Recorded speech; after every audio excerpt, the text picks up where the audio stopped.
কৃষ্ণ কৃষ্ণ সদ চিদানন্দ বিগ্রহ প্রভু অনাদি রাধে প্রাণ গোবিন্দ আমার আমার সর্বকারণের কারণ কারণ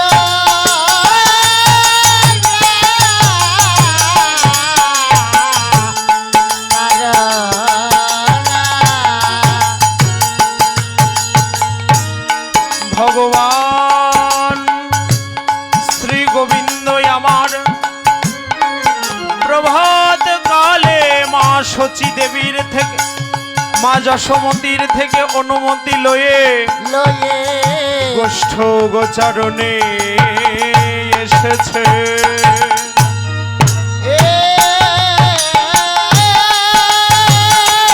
হরিবল হরিবল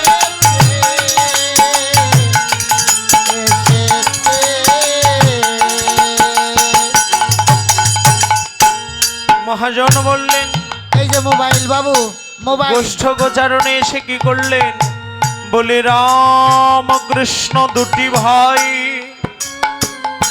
সভাটি যেন চাঁদে মেঘে এক ঠাই ব্রজবালক সঙ্গে রঙ্গে বিহরিছে চেয়ে দেখো কত শোভা আয়া আরে কিবা ধেনু সঙ্গে গোঠ রঙ্গে খেলো তোরাম সুন্দর শ্যাম ধেনু সঙ্গে গোঠ রঙ্গে খেলো তোরা সুন্দর শ্যাম ধেনু সঙ্গে গোঠ রঙ্গে খেলো তোরাম সুন্দর শ্যাম ধেনু সঙ্গে গোঠ রঙ্গে খেলো তো শ্যাম রাম সুন্দর শ্যাম মোহন প্রতীকী মধুর বঙ্কে মঠাম মধুর মরতিকে মথবে মধুর মরতিকে মধুর বঙ্কি মঠাম মোহন মরতীকী মধুর বঙ্কে মঠাম বলে মোহন মরতীকী মোহন বঙ্কি মঠাম বলে মোহন মরতীকী মধুর বঙ্কে মঠাম আজ কি আনন্দ যমুনার কুলে আজ কি আনন্দ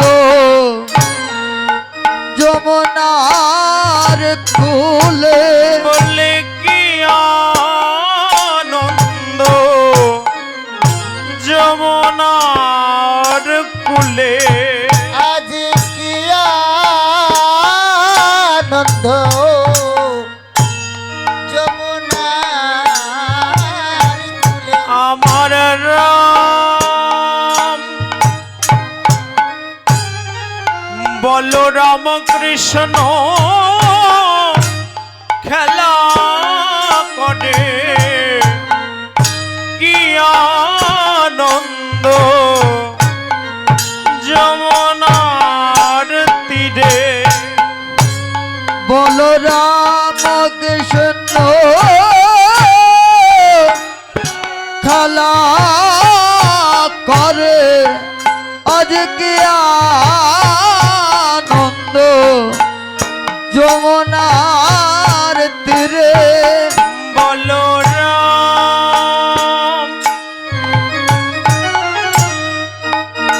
আর রাম বলো রাম কৃষ্ণ দেখো খেলা করে কি আনন্দ যমুনার তীরে। বলরাম বলরাম কৃষ্ণ খেলা করে কি আনন্দ যমুনার কূলে।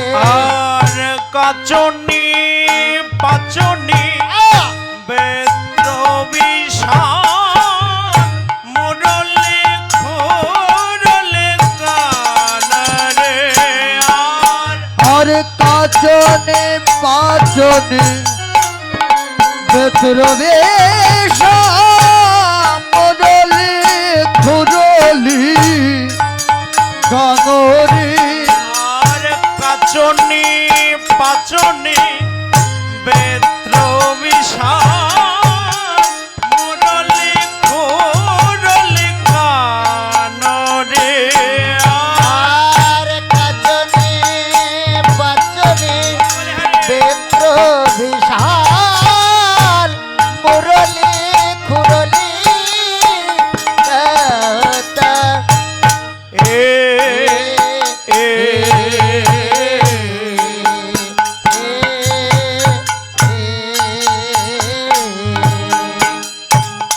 দেখো গান করে রে দেখো গান কার রে বাসি ভুবন ভোলানো সুরে গান করে রে। বাসি ভুবন ভোলানো সরে গান করে রে। এ এ এ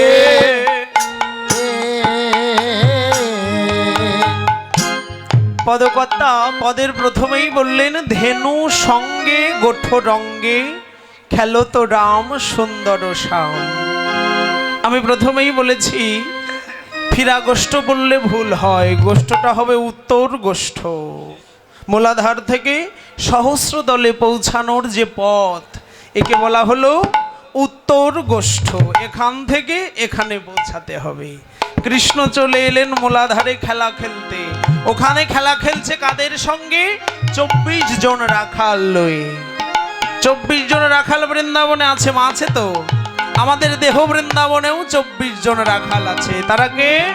বললেন পঞ্চভূত ষড়রিপু একত্র করিয়া তার মধ্যে দশেন্দ্রিয় লইবে ধরিয়া। মহাভূত অহংকার সহকারে মন, এই 24 তত্ত্বে মানব দেহেরও গঠন। এই 24 তত্ত্বই আমার মানব দেহের বন্ধু। এর মধ্যে 3টে প্রধান বললেন। মহাভূত মানে বুদ্ধি, মন, অহংকার, 3টেই প্রধান। কি মা 3টেই প্রধান নয়? বললেন এই যে আজকে সূত্রাপুর মহাশ্মশানে যে হরিবাসরের আয়োজন করা হয়েছে, প্রথমে বুদ্ধি মনকে বলেছে ওরে মন চল যাই শ্মশানে, লীলা কথা স্মরণ হবে, শ্রবণ করে আসি। বুদ্ধি মনকে বলল, মন চলে এলো। অহংকারটা কি? আমার গায়ে ভালো গহনা আছে, আমি অনেক টাকার মালিক, এটা অহংকার নয়। মহাজন বললেন এই যে হরিবাসরে আমরা আজ যারা এসেছি আমরা প্রত্যেকেই কৃষ্ণ চরণের দাস, এটাই আমাদের অহংকার। হরিবল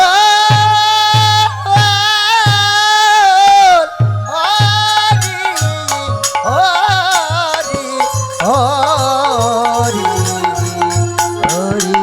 বললে তাহলে খেলাটা খেলছে 24 জন রাখাল লয়ে। এই বৃন্দাবনেরই তো লীলা নাকি? আমার এই দেহ বৃন্দাবনেই খেলা চলছে। এবার এই খেলা খেলে ভগবানকে ফেরাতে হবে যেখান থেকে এসেছিল সেখানে। খেলাটা খেলছে কাদের সঙ্গে? ওরে প্রিয় শ্রী দাম, ওরে সোদাম মেলি, দেখো তপন তনয়া তটহি কেলে। প্রিয় শ্রী দাম সুদাম মেলি তপন তনয়া নিকটে কেলি আর প্রিয় সে দাম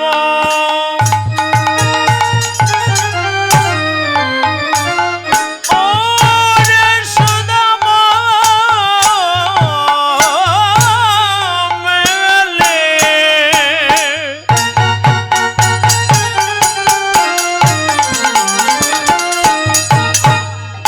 দেখো তপন তনয়ার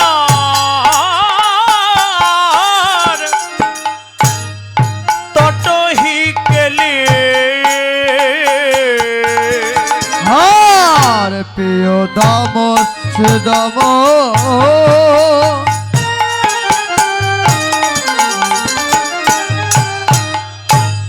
ওরে সুদাম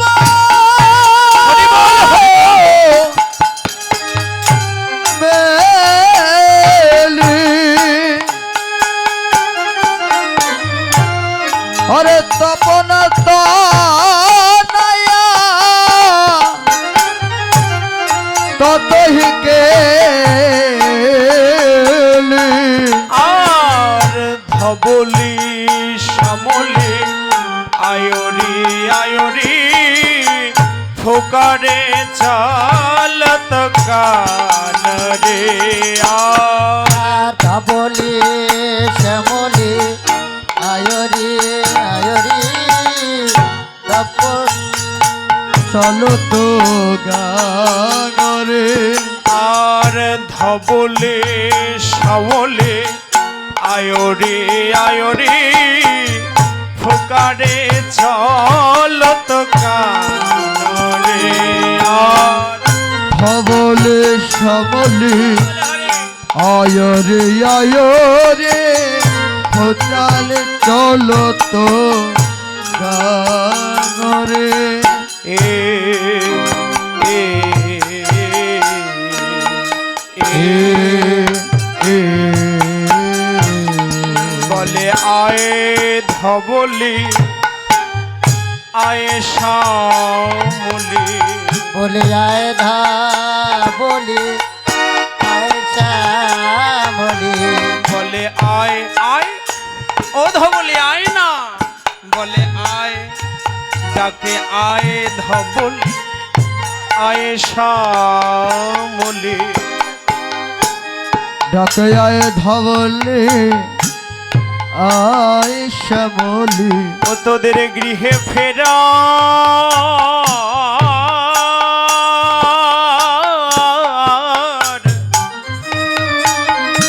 ফেরার সময় হলো তাকে আয় ধবলি আয় আরে আয় না তোদের গৃহে ফেরা আয় গৌর হরিবা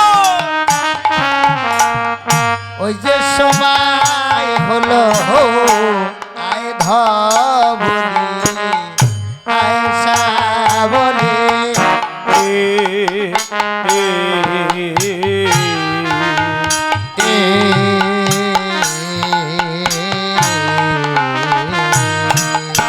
বললেন প্রিয় শ্রীদাম সুদাম মেলি তপন তনয়া তটহি কেলি তপন মানে কি মা তপন মানে সূর্য তনয়া মানে কন্যা সূর্যের কন্যাকে যমুনা এই যে আগামীকাল ভাইফোঁটা অনুষ্ঠান যার নাম অনুসারে যমুনা ভাইফোঁটা দিয়েছিল না তো বললেন ওই যমুনার তীরে আমার রামকৃষ্ণ অর্থাৎ বলরাম কৃষ্ণ ভগবান তার 24 জন রাখাল বন্ধু সনে গোষ্ঠ গোচারণ খেলা খেলছে গো মানে ইন্দ্রিয় চারণ মানে চালনা করা তাহলে আমার এই দেহের ইন্দ্রিয় চালনার যে খেলা তিনি বৃন্দাবন মাঠে খেলছেন হরে কৃষ্ণ আমার কীর্তন শ্রবণ করে কমিটির দাদা ভাইরা খুশি হয়ে আমাকে 1000টি টাকা পুরস্কৃত করেছেন হরিবল হরিবল ভগবানের কাছে শুধু কমিটির দাদাদের জন্য না সবার জন্যই প্রার্থনা করব সবাই যেন আরোগ্য লাভ করে এবং কৃষ্ণ পদে যেন অটুট ভক্তি লাভ করে। নিতাই গৌর হরি বল, হরি বল। হরি হরি হরি হরি বললেন বল। খেলা খেলছে যমুনার তীরে। যমুনার তীরে খেলা খেলতে খেলতে খেলাটা কি কভু কাঁধে চড়া কভু কাঁধে করা। ও মা একটু খেয়াল করুন, আমার ভগবান এমন ভগবান, আমার সুবীর ভাই বলল না যে আমার এই সনাতনের ভগবান এমন ভগবান যে ভগবান ভক্তের পাদুকা মস্তকে ধারণ করে। বলে গেল না সূর্য পূজার সময় যে ভগবান ভক্তের পাদুকা মস্তকে ধারণ করে। আমার সেই ভগবান তিনি শুধু ভক্তের কাঁধে চড়ে না বাবা, ভক্তকে কাঁধে করে। খেলা খেলছে কভু কাঁধে করি কভু কাঁধে চড়ি। এই যে খেলা ভগবান ভক্ত সনে খেলছেন, আর ওই ভক্ত সনে খেলা দর্শন করলেন ভাবুক কবি বৈষ্ণব কবি। বৈষ্ণব কবি খেলা দর্শন করে পদাবলিতে পদ লিখে তার রূপের বর্ণনা দিচ্ছে। কেমন রূপ তার বললেন, বয়সে কি সড ওরে মোহন ভাতি, দেখো বদন ইন্দু ওই জলদ কাতিরে,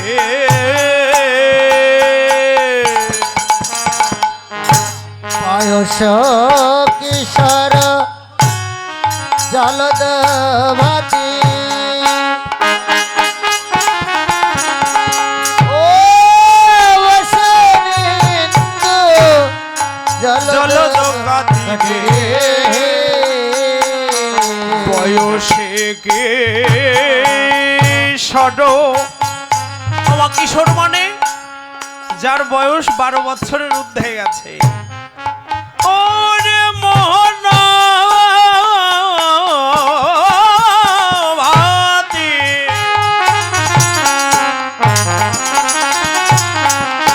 ও তার মদন ইন্দু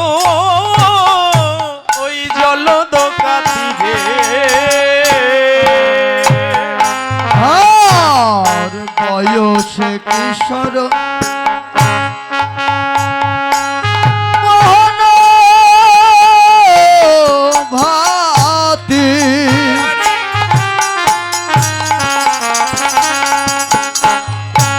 ওরে বদন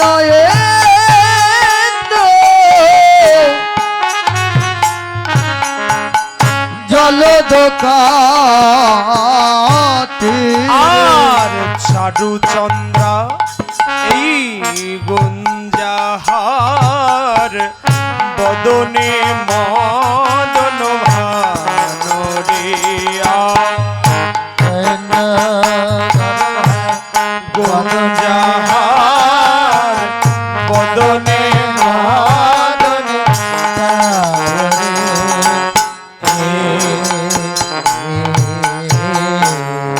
যেন জয় করেছে, জয় করেছে রূপ মদন কে আজ জয় করেছে। ওরে মদন জন জয় করেছে, আমার অপ্রাকৃত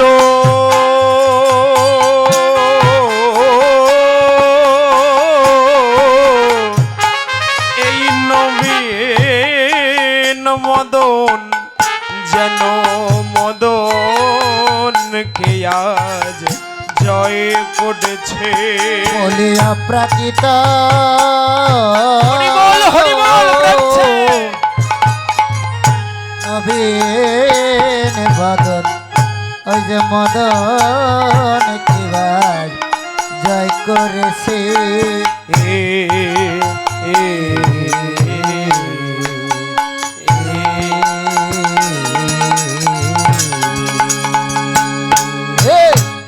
বৈষ্ণব কবি রূপের বর্ণনা দিলেন। বয়সে কিশোর মোহন ভাতি, বদন ইন্দু জলদ কাতি। জলদ কাতি, জলদ মানে মেঘ, তার অঙ্গ কান্তি যেন ওই মেঘের মতো। বয়সে কিশোর মোহন ভাতি, তার রূপ দেখে কামের দর্পও চূর্ণ হয়ে যায়, মদন মাদন হয়ে যায় আমার ভগবান শ্রীকৃষ্ণের রূপের কাছে, কামের দর্প চূর্ণ হয়ে যায়। আবার বললেন চারু চন্দ্রা গুঞ্জাহার, আমার ভগবান শ্রীকৃষ্ণের দুই অধরখানি দেখলে মনে হয় যেন এক একটা অর্ধচন্দ্র। আর তার কণ্ঠে যে একটা হার রয়েছে, বললেন গুঞ্জাহার। আমার গুঞ্জা চিনি তো আমরা, গুঞ্জা মানে কুচ। আমাদের এলাকায় আমরা ছোটবেলায় দেখেছি মাঠে কুচ হতো, যেটা স্বর্ণকারের দোকানে সোনা মাপার কাজে ব্যবহার হতো। ওই কুচের মালা আমার ভগবান শ্রীকৃষ্ণের কণ্ঠে। রূপের বর্ণনা দিচ্ছেন যিনি বৈষ্ণব কবি, তিনি ভাব নয়নে দেখেছেন। ওমা কথা বললেও মানে সময় তো অল্প, তত্ত্ব না বললেও ভালো লাগে না। যিনি বৈষ্ণব কবি তিনি বলছেন বয়সে কিশোর। একটু ভাবুন মন দিয়ে যে বয়সে কিশোর। আচ্ছা একটু গোলমাল মনে হয় না যে বয়সে কিশোর? ভগবান শ্রীকৃষ্ণ তো বৃন্দাবনে লীলা করেছে 10 বছর 8 মাস 15 দিন পর্যন্ত, নাকি বাবা? তাহলে 10 বছর 8 মাস 15 দিন হলে তাকে কিশোর বলে না। কিশোর হতে হলে তাকে 12 বছর বয়সের অধিকারী হতে হয়। তাহলে 12 বছর না হলে দেহের মধ্যে বিন্দু সত্তার জন্ম হয় না। আর দেহের মধ্যে যদি বিন্দু সত্তা না আসে, কৃষ্ণচন্দ্রের উদয় না হয়, তাহলে তাকে কিশোর বলা যায় না। কিন্তু বৈষ্ণব কবি বললেন আমি যে রূপ দেখেছি তিনি নব কিশোর। কৃষ্ণের যতিক খেলা সর্বোত্তম নরলীলা, নরবপু তাহার স্বরূপ। তিনি ভগবান, তিনি কখনো ছোট কখনো বড়, সব রূপ ধরতে পারে। ওই যে আমাদের একজন কবি বললেন না, জলে হরি স্থলে হরি অনল অনিলে হরি, নাকি সর্বত্রই হরির বিরাজ। তাই বললেন তিনি যে কোনো রূপ ধারণ করতে পারেন। এবার ওই রূপের চরণে নিজেকে সমর্পণ করলেন বৈষ্ণব কবি। কেমন ভাবে? বলি আগমনী গম বেদসার, এবারে লীলায় করত